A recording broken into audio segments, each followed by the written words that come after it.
And besides, a beautiful little spider. I love this species, seriously. Good morning, viewers. Since we have a beautiful end of summer, just like in previous years, this year too, the topic of probably the most famous Polish spider is coming back like a boomerang, and not in a good way. Chiracanthium punctorium. Yes, it's the chiracanthium again. This is my 6th or 7th video on this spider. In this video, I'm finally sharing something new, since you've learned almost everything about this spider from earlier videos. You know, this is the Chiracanthium genus, and that they're common in Poland. You know where they live, you know how to find them, and so on and so on. But what you don't know is that this year, for the first time in my life, I was bitten by one of these Chiracanthiums. And that's exactly why I'm here, because behind those bushes there's a nest of the female that gave me that unpleasant, let's call it, kiss. What's more, the whole story of this spider biting me is quite something, because it happened while I was filming for a certain television series, or rather a show about people with unusual interests. It happened to be my turn while we were in the field with the film crew searching for spiders. I found a Chiracanthium, got bitten, and it was all filmed. Also, it's a beautiful spider. I truly love this species. Ah! Exactly. He buckled me in, seriously. So it was pretty funny. So in this video, I'll show you exactly the female that bit me, and I'll tell you roughly how the bite happened and what happened in the hours after the bite. Enjoy the video. Finding this little maniac shouldn't be hard, since the nest was big. But where was it? Unless the nest is gone, that would be a bit of a problem. Oh no, it's still here. Of course it is. Yep, we got it. All right. In this stalk in front of me sits, or at least I hope she's sitting there, a very large female of the armed spider. She's clearly there. I can see her legs. And once again, I'm disturbing her nest.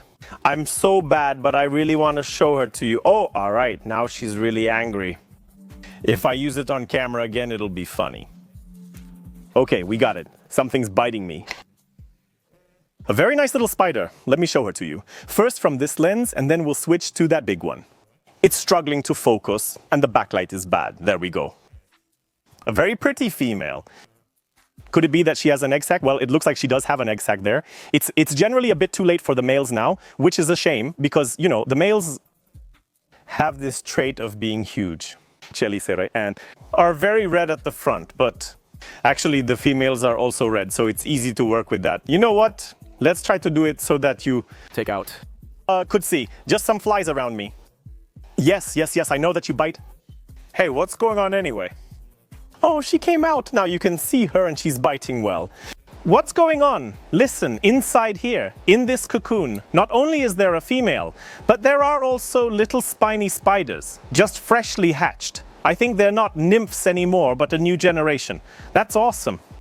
I've already learned poking her is a bad idea, but... Okay, she came out beautifully. I think you can see her now too, and now we'll just record what she looks like. Lovely, yet unreachable. Yeah, she's really fierce. And that female is already big, really. All right, she's entering the cocoon now. Look at this. The nest and female inside aren't anything special. There are usually small hedgehogs here. Check this out, these little bowls. Such tiny bubbles.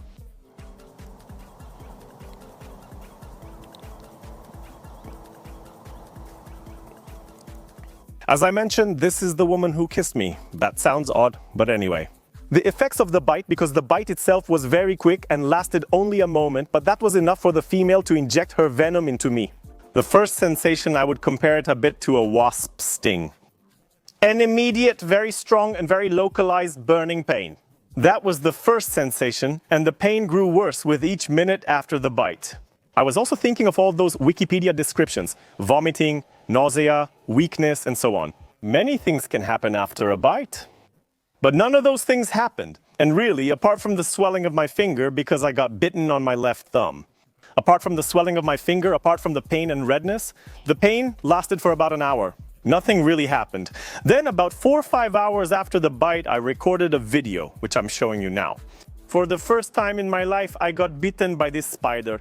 An adult female bit me on the finger while defending her nest. It's been about 4 or 5 hours since the bite.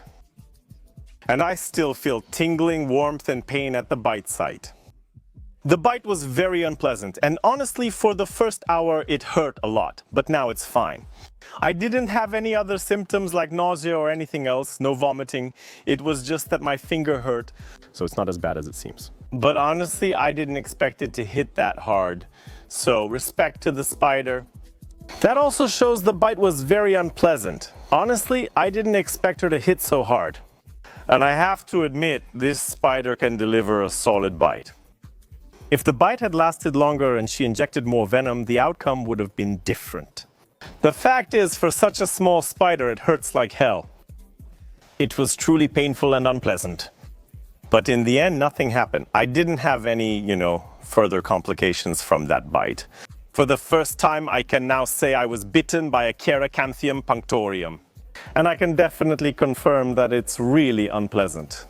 All that's left is to record her getting angry and the little ones. For them, though, I'll need a different lens. And then we'll look for another female. Maybe we'll manage to find one, although probably not anymore.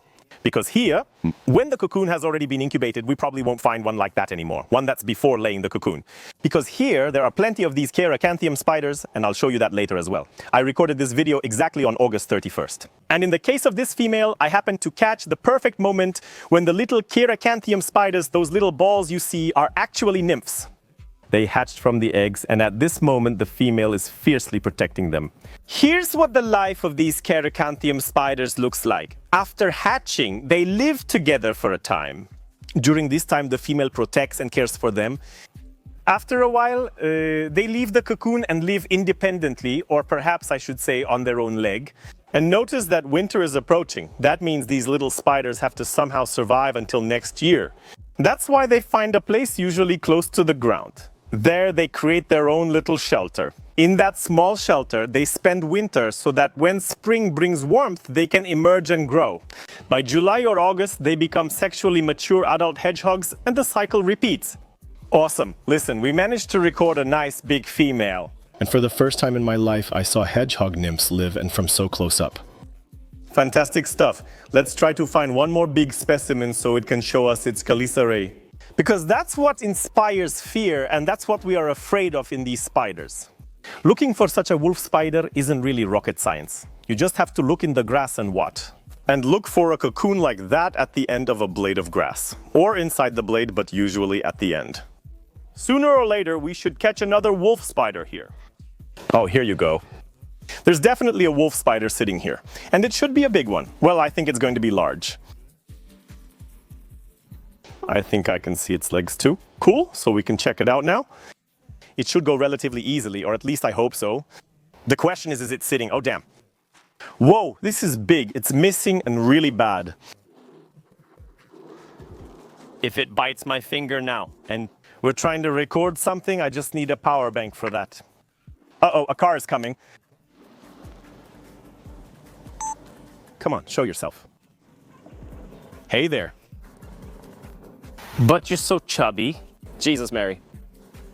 Oh, and how mean you are. Will you show us your teeth? Or not really? And while observing this female, it turned out that I was wrong. As you can see, she is very fat, plump, and round. So she hasn't laid her cocoon yet. And that in turn means that, as you can see for yourselves, there's quite a big difference between individual specimens. That means one female has already had her young, they've already hatched, the cocoon stage is over, everything's done, and now she's taking care of them.